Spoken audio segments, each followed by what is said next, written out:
இன்றைக்கி நம்ம செய்ய போகிறது புளிப்பங்கா. வீட்டில் இருக்க இட்லி மாவு தான் எடுத்திருக்கேன். 1 கப்பு மைதா எடுத்திருக்கேன். கடலப்பருப்பு 100 கிராம் ஊற வச்சுருக்கேன். வெங்காயம், பச்சை மிளகா, இஞ்சி இந்த துண்டளவு தான் நான் நறுக்கி வச்சுருக்கேன். கறிவேப்பிலை, கொத்தமல்லி எடுத்து வச்சுருக்கேன். இது எல்லாத்தையும் போட்டு இப்போ மிக்ஸ் பண்ண போகிறேன். மைதா,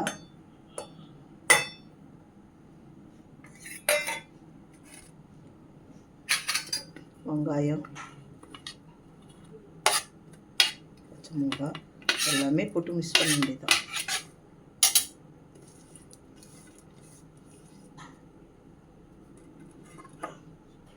கொஞ்சோண்டு ஒரு சிட்டிகை பேக்கரி சோடா, ஒரு சிட்டிகை. இந்த ஏற்கனவே இட்லி மாவுக்கு உப்பு போட்டிருக்கோம். இது மைதா, வெங்காயம் இதுக்கு மட்டும்தான்.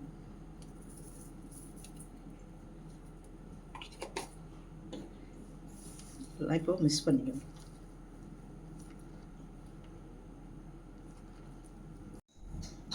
மாவு இந்த பதத்துக்கு, சும்மா இட்லி எப்படி ஊற்றுவோம் அது பதத்துக்கு தான் நம்ம இது பண்ணணும். இப்போ இது கலர்றதுக்காண்டி எண்ணெய் ஊற்றி கடாயில் வச்சுட்டு எண்ணெய் காஞ்சிட்ருக்குது. இதோ இந்த மாதிரி தான் மாவு கையில் எடுத்துக்கிட்டு கொஞ்சம் கடலப்பருப்பு அது மேலே அப்படி விட்டுட்டு அப்படியே எண்ணெயில் விடணும். எண்ணெய் காய போட்டு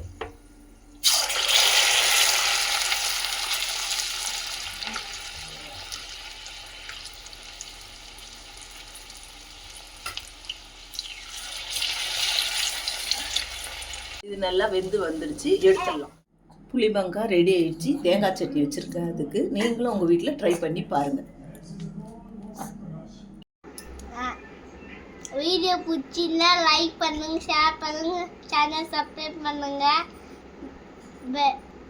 பெல் ஐகானை ப்ரெஸ் பண்ணுங்க.